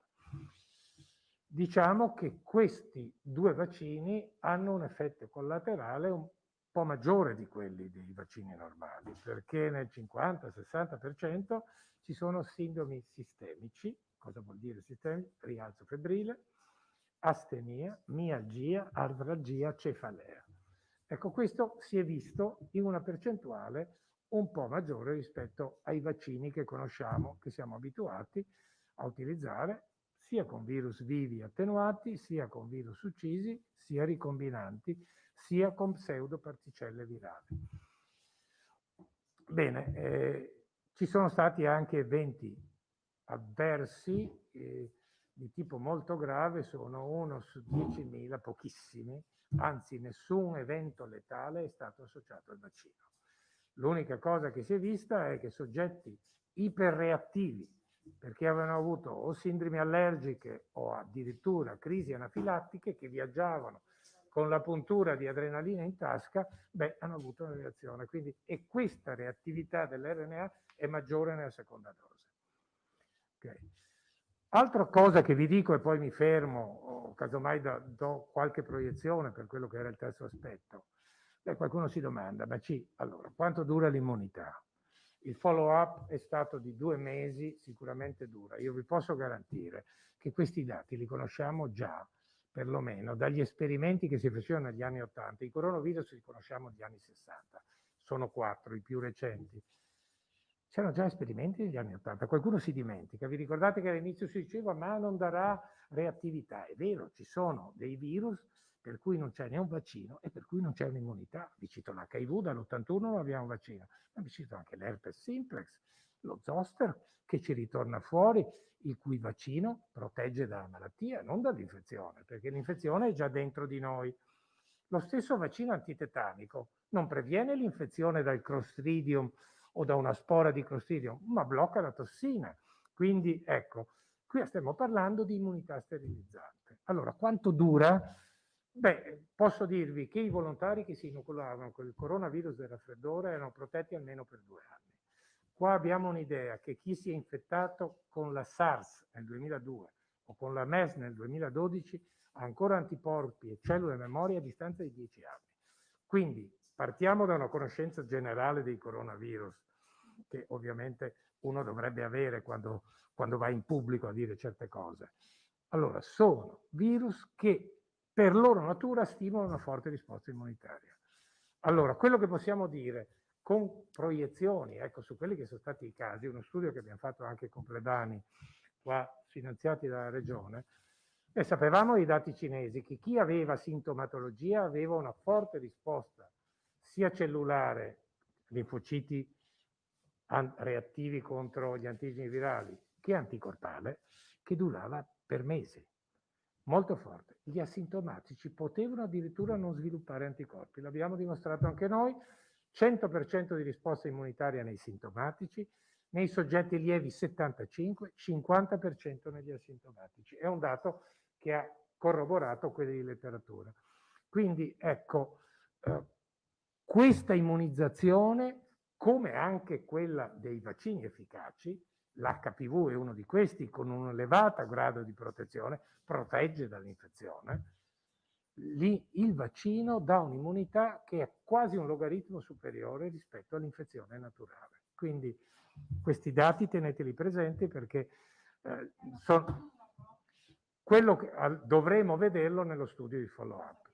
Allora, abbiamo istituito in AIFA, io ho preteso che ci fosse in questa commissione dei vaccini, che è una soluzione di sorveglianza che estende la solita farmacosorveglianza, ricordo che i vaccini sono farmaci, quindi sono trattati come tali, quindi ho incluso un protocollo che sia un monitoraggio attento della risposta sia umorale che cello-mediata, e un'altra cosa che vi dico, ho preteso da virologo che ci sia un monitoraggio genetico dell'evoluzione del virus, perché dobbiamo seguirlo. Allora arrivo all'altro punto che forse mi chiederete, e poi mi fermo e mi fate domande. La variante inglese. Allora, vi posso dire che oggi la collega di Ancona mi ha telefonato che la variante inglese c'è in Italia in soggetti che non sono mai andati in Inghilterra, va bene? Perché quindi la professoressa Bagnarelli, tanto per non far nomi e cognomi, bastava sequenziare di più. Noi abbiamo 900 sequenze depositate, sono oltre 200.000 Gli inglesi hanno sequenziato 20 volte più di noi. Devo dire, quando io facevo il primario a Padova, ho sequenziato l'influenza pandemica per primo in databank, il West Nile il primo mai identificato su uomini d'Italia. Insomma, le tecnologie oggi, sequenziare il genoma umano ci ha messo 4 anni. Oggi si sequenzia il genoma umano in un pomeriggio. Immaginatevi un genoma di un virus che ha 30.000 nucleotidi e non 3 miliardi e mezzo di nucleotidi come il nostro genoma. Questione di minuti. Quindi, ecco, quindi ho preteso che nella sorveglianza ci sia l'analisi genetica. Quello che vi posso dire è, avendo parlato con colleghi, col mio mentore che è il vicepresidente della Royal Society, che è una delle più famose accademie del mondo, che si chiama John Scale, mi ha detto: guarda, li abbiamo visti nel Kent, erano asintomatici i primi casi della variante inglese, è da settembre che la seguiamo. Loro si sono vaccinati, hanno avuto l'autorizzazione dell'agenzia britannica il 2 dicembre, il 4 già ha cominciato la vaccinazione, finora nessuno si è ammalato, non è più grave e addirittura adesso sappiamo anche dai dati di Moderna e di altri che le mutazioni sono ben 9 nella proteina spike, ma c'è anche la mutazione 614 che già conoscevamo, quindi questo virus evolve, muta meno dei virus influenzali, dell'HIV, dell'HCV, perché è un enzima che corregge gli errori di incorporazione, muta anche lui. Abbiamo, pensate, oltre 180 diverse mutazioni omoplasiche, che vuol dire che avvengono negli stessi loci genici in diverse parti del mondo e abbiamo migliaia di mutazioni. Ecco, questa variante inglese ha particolari mutazioni, è quella che si è diffusa da settembre, hanno sequenziato oltre 1600 di queste varianti, probabilmente il 70% della popolazione di virus che circola è un lignaggio caratteristico, che comunque c'è in Sudafrica, c'è in Olanda, c'è in Danimarca e oggi vi posso dire che c'è anche in Italia. Quindi non so se il Veneto ce l'abbia, ma penso che il presidente Zaia lo saprà molto presto, perché si è avviata una collaborazione, mi pare, con lo zooprofilattico, mi dispiace non con la mia ex struttura, che aveva tutto disponibile, quindi, ma presto che avremo presto queste risposte. Quindi, Ma quindi, voglio scusi, dire, allarme del tutto ecco, inutile? Mi pare che c'è stato un allarme eccessivo in questo ambito. Non c'è nessun dato biologico dietro il sequenziamento nucleotidico. Io ve le posso dire le mutazioni, ma a voi non interessano. È la 501 dell'asparagina a tirosina. Ecco, sono 2 le importanti. Una sul sito di fusione vicino e un'altra sul sito di legame al recettore. Ma le avevamo già viste in altre parti del mondo. Aumenta l'affinità per il recettore e l'infettività del virus. Ma vi posso dire, perché studio il virus da 50 anni, che un virus che ha una bassa letalità come questo, e lo ripeto, non ammazza tutti, la quinta, la sesta, la settima ondata, un virus che ha una letalità negli studi di sieroprevalenza che sono fondamentali. Si è detto che non erano affidabili i test, ma neanche la PCR era affidabile, nessuno l'ha mai validata. È nato un test senza un gold standard, è stato fatto ex post. Allora, l'amplificazione di tamponi molecolari. Scusa Presidente. Quindi, ecco, la cosa importante è, stavo per dire, che questo virus muta, ma un virus che ha una bassa letalità. Io non ne conosco nessuno che non si sia adattato all'ospite. Vi faccio un esempio. Il virus della MERS aveva una letalità del 37%, quello della SARS del 10%. Sono spariti. Ebola con una mortalità iniziale, Sudan, Zaire, le 2 varianti del 90 o dell'85%. Durava un anno e spariva.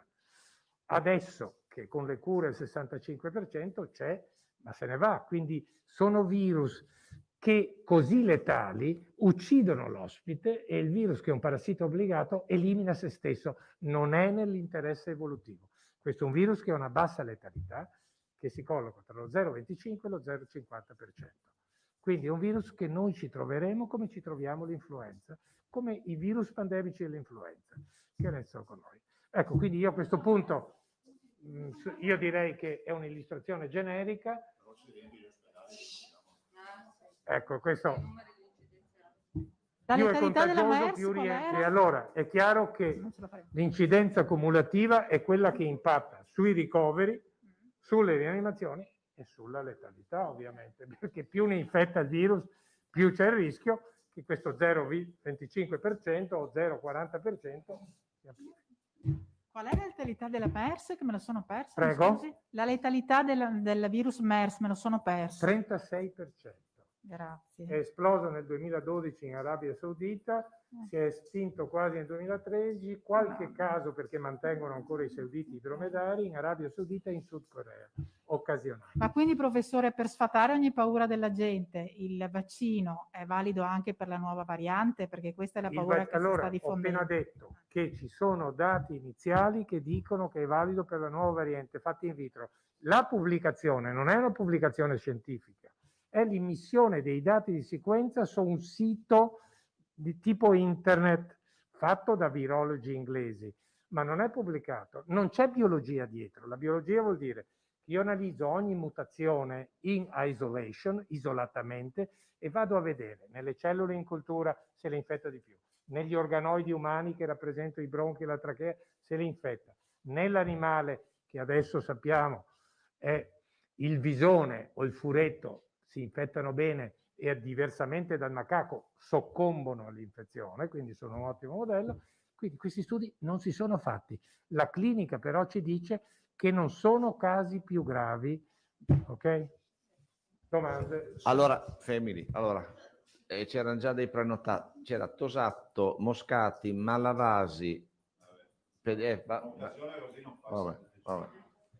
Andiamo per strati, via. Tosato, Moscati, Malavasi, poi vediamo. Grazie. Buongiorno professore, è di conforto averla qui, anche se non è sempre facilissimo seguire le sue evoluzioni scientifiche e genetiche, almeno per noi. Mi rendo conto che questioni complesse... Certo.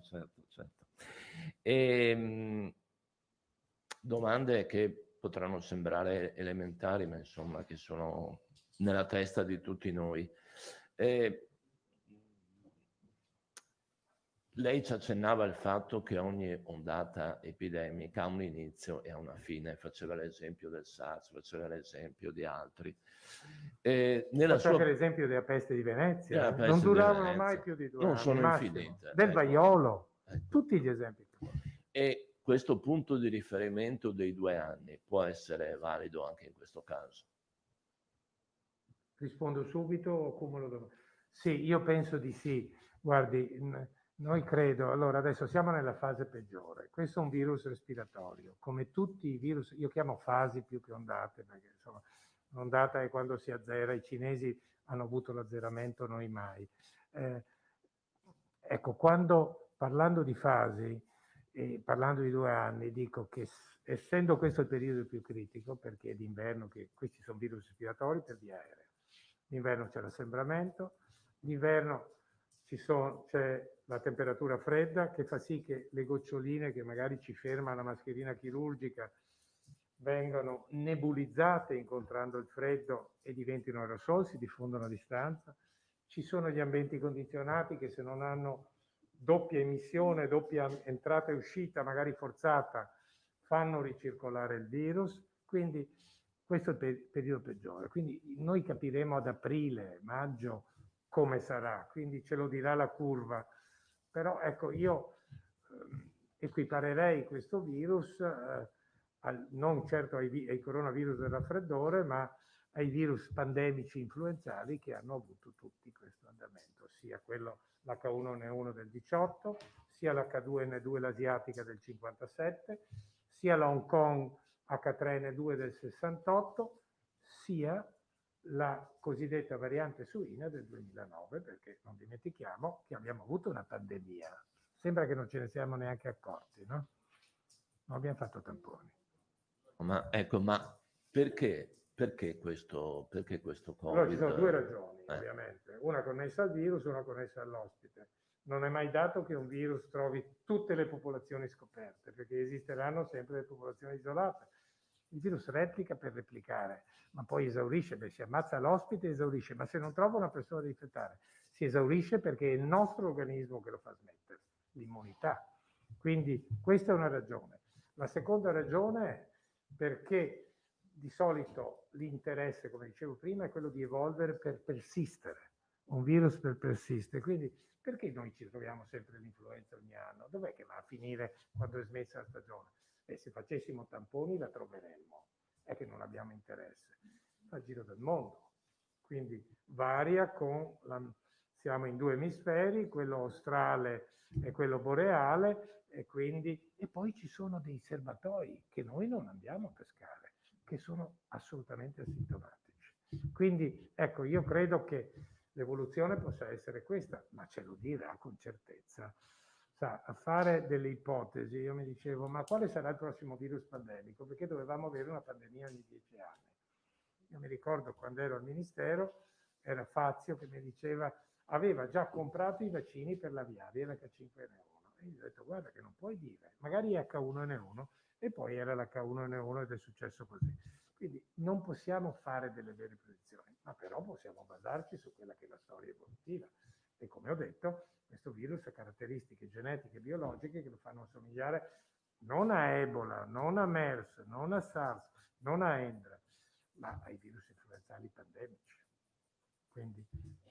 Un ultimo dettaglio per quanto mi riguarda, lei in apertura del suo intervento ha accennato all'infodemia, cioè a una patologia creata da informazione scorretta. Immagino e confido che tra gli artefici di questa infodemia lei collochi anche parecchi esponenti della comunità scientifica che in tutti questi mesi hanno detto un po' tutto il contrario di tutto, dando un bel contributo alla confusione dell'opinione pubblica, o sbaglio? Lei ha ragione, guardi, c'è un vantaggio, direi, ci sono aspetti molto positivi di questo allargamento, perché una volta non si chiamava mai l'esperto, no? Quindi l'esperto è giusto chiamarlo, no? Poi magari si innamora del palcoscenico, delle limelight, delle luci del ribalta, oppure se non lo chiamano come il mio amico Galli, se non lo chiamano 4 volte al giorno, i suoi colleghi, anzi i suoi giovani collaboratori mi dicono guarda che va in crisi di panico. Quindi ecco, l'infodemia però, vede, secondo me sono le tante sciocchezze che circolano nell'etere incontrollate, sto parlando di internet o di altre cose, ma devo dire ecco, che da noi, ma anche in Italia, un scientific communicator, scusate che uso l'inglese, un comunicatore scientifico che io ho ravvisato nella mia esperienza solo in 2 personaggi che sono Luciano Onder, devo dire Piero Angela, perché hanno competenze scientifiche, sanno comunicare e che all'estero ci sono. Perché vi posso dire che in Germania parla un mio giovane collega che si chiama Christian Drosten, che io ho conosciuto quando faceva il dottorato e guarda caso ha isolato il primo coronavirus a Francoforte. Adesso è professore, a 34 anni è diventato ordinario a Charité di Berlino. Parla uno, in America parla Fauci, nel Regno Unito parlava il Chief Executive Officer, Medical Officer, che è Sir Whitty, quindi un Sir, un baronetto, oppure Sir Wallens, che è il Chief Scientific Advisor, che sono quasi premi Nobel, parlavano loro. Qua da noi hanno parlato tutti, quindi si è espansa, e poi soprattutto quella di fare un talk show di una notizia che è importante, non puoi ridurla al talk show. Quindi non esiste la democrazia nella scienza. Quando si comunica una cosa in dettaglio, se lei volesse capire qualcosa della fisica quantistica, del bosone o del gravitone, fa parlare la gente della strada? Ma qua parlano tutti, perché siamo tutti oggetto o soggetto in grado di giudicare, perché siamo oggetto di patologia e ci riteniamo in grado. E poi quando vediamo, l'ha detto anche lui, 100 voci su internet, ho ragione io. Allora dico questo, ci sono i lati positivi di chiamare questa gente a parlare, ma ci vorrebbe anche una discreta analisi, no, guardi che non sto parlando di censura, di analisi e di organizzazione. Dare i dati come in Regno Unito una volta a settimana, quali abbiamo dati prima 2 volte al giorno, poi capite, no? La gente è lì, si crea l'angoscia. Quindi questo è un fenomeno però da scienze cognitive, non voglio invadere il campo di altri. Io l'ho vissuta, ahimè lei ha ragione a dire e a sostenere che molti di questi cosiddetti esperti hanno creato confusione. A me è un'unica cosa che dispiace. avendo dato vita alla Società Italiana di Virologia, essendo stato per 7 anni presidente di quella europea, con 3 premi Nobel dentro, la virologia è la disciplina che ha avuto più premi Nobel in Physiology or Medicine di qualsiasi altra. 3 anche quest'anno. Ne ho contati, sono oltre 30. E voglio dire, sentirla svilita da gente che scambia infezione per malattia, che dice che il vaccino previene la malattia e non l'infezione, che dice che mi lavo la verdura con la mucchina e sono protetto, che dice che moriremo tutti, che dice che questo virus sarà peggio della spagnola. Capisce? Ecco, questo dico, per me è stato un grande dispiacere, nel senso che questo distoglie anche i giovani, quindi non puoi accreditarti se non hai mai pubblicato un lavoro su Journal of Virology o una rivista o la comunità scientifica non ti riconosce. Ecco, mi scusi, capisco che lei mi ha voluto provocare, ma mi ha fatto dire quello che... Non avevamo capito. Pregherei i colleghi di fare domande brevi per cortesia, che siamo, se no andiamo avanti fino a questa sera, perché l'occasione è oggettivamente ricca. Moscati, poi Malavasi. Buongiorno dottor Palù. Io le chiedevo questo, prima di passare a 2 o 3 domandine veloci, mi aveva colpito quella dei 7 giorni da quando era stato, mi pare, mi ha detto in Cina. Allora io ho scritto, dopo avere il genoma, era stato evidenziato il genoma, c'era pronto. Mi spiega questo, perché sono rimasta un attimo stupita. Ecco, l'evoluzione è diventata ormai una scienza, si chiama vaccinologia. L'evoluzione è così rapida, ho parlato di vaccinologia inversa. Una volta facevamo l'immunogeno, quello che genera o che stimola l'immunità, partendo dal prodotto del genoma. Che cosa sono? Le proteine. Quindi cercavamo una proteina che fosse reattiva, riconosciuta dal nostro organismo come estraneo, perché il DNA non lo è. Stavolta invece non aspettiamo che venga prodotta la proteina, andiamo nel DNA, capendo da come è organizzata il codice genetico, possiamo già capire che cosa sintetizzerà e quindi, avendo tutto il genoma sequenziato, 5 genomi sequenziati erano a fine di gennaio da 5 laboratori cinesi, il primo quello di Wuhan della dottoressa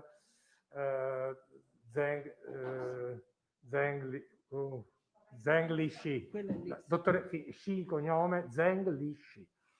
E allora, avendo il genoma, io posso crearmi delle proteine, oppure posso utilizzare in questo caso non tanto la proteina che me la devo sintetizzare dove?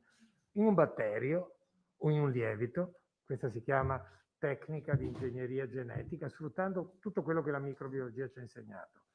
Ma posso addirittura sintetizzarmi l'RNA messaggero. Cos'è l'RNA messaggero? C'è il gene nel DNA, l'RNA è il trascritto che poi viene riconosciuto all'interno delle nostre cellule e tradotto in una sequenza, in una proteina. Allora, quello che si è fatto dopo 7-10 giorni, non di più, Moderna aveva ed era andato all'NIH a dire: questo è il mio allestimento. L'NIH, che sarebbe l'Istituto Superiore di Sanità, ma Bethesda è un paese di laboratori, non è il nostro istituto di Roma. Ecco, quindi era andati lì già a dire provatelo sui macachi, quindi questo sto dicendo. Grazie. E senta, parlando invece dell'immunità, prima lei ha detto che sicuramente il vaccino, parlando della letalità, potrebbe cioè essere necessaria abbassare l'immunità proprio per questa mancanza di letalità, o sbaglio? Cioè, nel senso che noi dovremmo rifare dei richiami annuali se dovesse perdurare questo... Non lo sappiamo. Allora, quasi tutti i vaccini, tranne uno che è una dose, sono tutti a 2 dosi. Le raccomandazioni dell'EMA e di FDA parlavano di dopo 21 giorni, ma non dicono neanche se sono... Quindi, dopo i 21 giorni sono i giorni canonici per cui si monti una risposta primaria e secondaria. Le IgM, che sono le prime immunoglobuline, che legano molto ma sono poco affini, cioè non riconoscono proprio tutti i singoli epitopi di cui si compone un antigene. Antigene vuol dire che genera un antigenao, quindi l'anti cos'è? L'anticorpo. Ecco, quindi Le IgG si formano di solito 7, 8, 10 giorni dopo che si sono formate IgM, che a loro volta si formano 7 giorni. Ecco che ci vuole per una risposta primaria, questi due picchi, IgM e IgG, una ventina di giorni. Se poi io faccio un boost, cioè un richiamo, dopo 21 giorni, ho una risposta elevatissima. Faccia conto come ha avuto quasi esponenziale come il picco che è stato da ottobre e come che c'è in Inghilterra adesso. Quindi ho una risposta di cosa? Di IgG, che sono le immunoglobuline che hanno maggiore affinità, riconoscono l'antigene in tutti i suoi determinanti. Quindi, quanto duri questa risposta? Io le ho detto, nei volontari col coronavirus da raffreddore 2 anni. Ci sono studi che sono stati fatti, analisi di regressione, quindi sono calcoli statistici, come quelli che ipotizzano l'infettività della variante inglese, che pensano che ci possa essere almeno 6 mesi di protezione, un anno. Ma poi ci sono altri studi che hanno dimostrato che ci sono cellule memoria.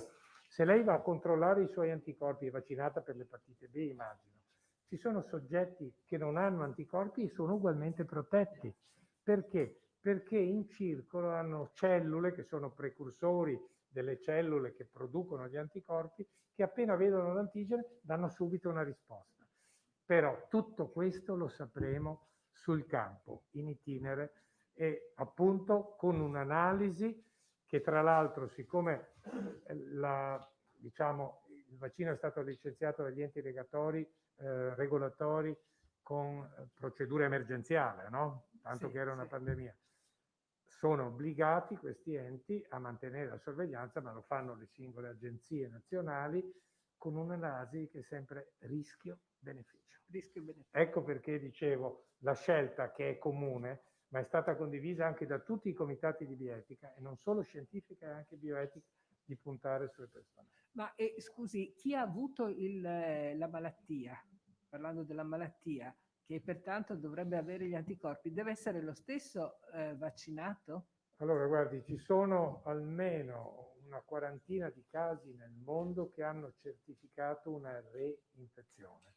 Molti dei casi che si diceva di reinfezione erano tamponi molecolari protratti falsamente positivi. Perché dopo i 30, ormai lo sapete anche voi perché ho sentito qualche volta anch'io le vostre conferenze, dopo i 32 cicli, inutile che andiamo a dire che è positivo il tampone molecolare.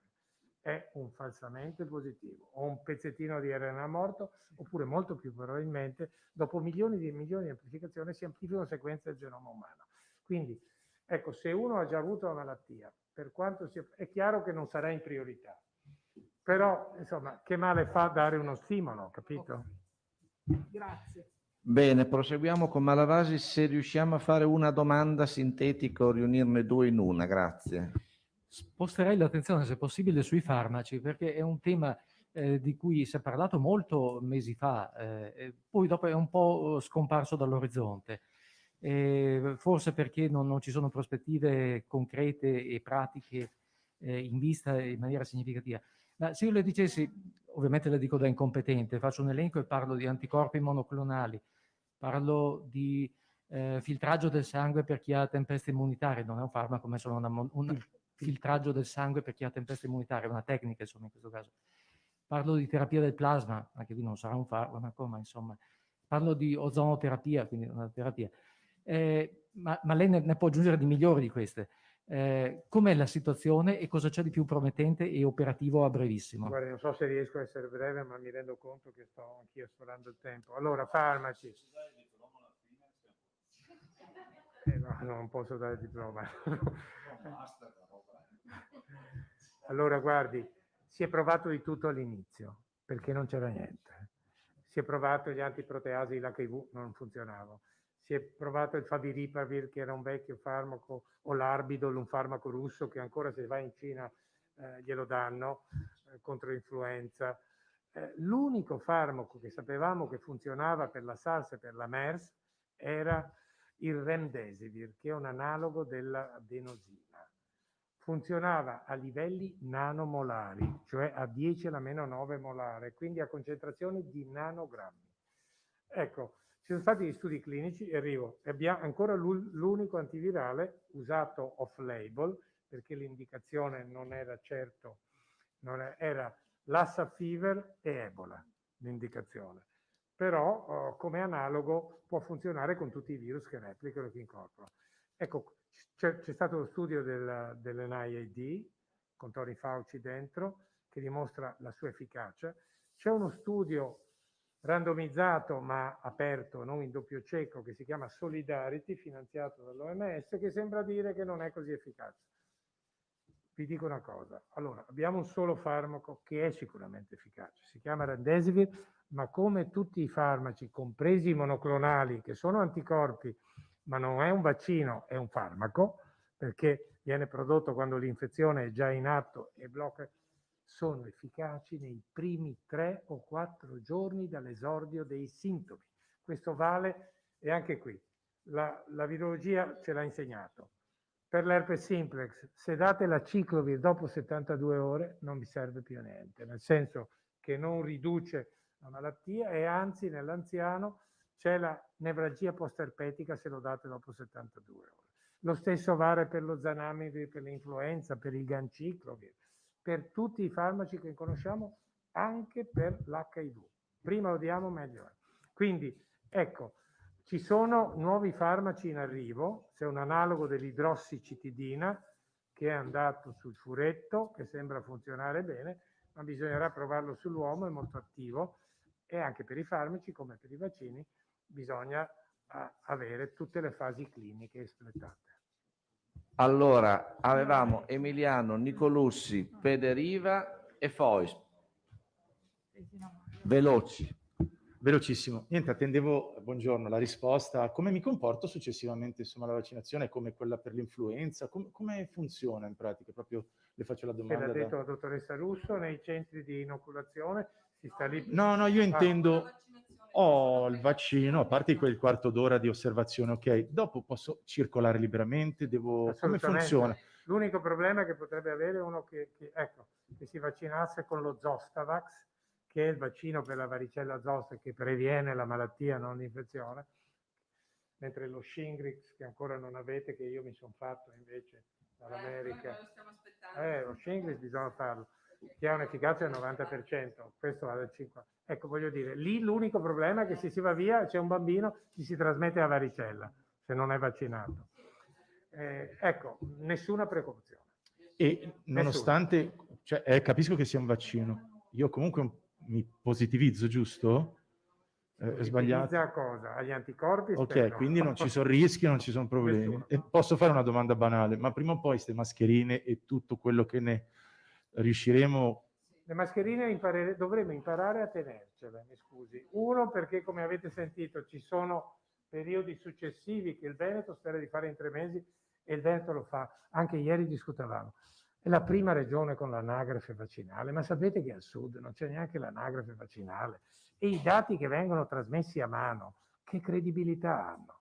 Quindi il Veneto, soprattutto per le aziende farmaceutiche, è stata l'azienda leader per fare i trial clinici. Okay, adesso non lo dico perché c'è il presidente Zaia. Questo anche prima che lui fosse presidente. Quindi c'è una tradizione, vabbè l'ho anche scritto, data da Serenissima Repubblica, anche dall'Università di Padova, lasciatemelo dire. Ecco. Grazie professore. Nicolussi, Pederiva. È solo una cosa tecnica che interessa a noi come quotidiani. Dottoressa Russo, per cortesia, ci può dare la distribuzione delle 875 dosi per USL? Ah, ecco, perfetto. Esatto, grazie, solo questo.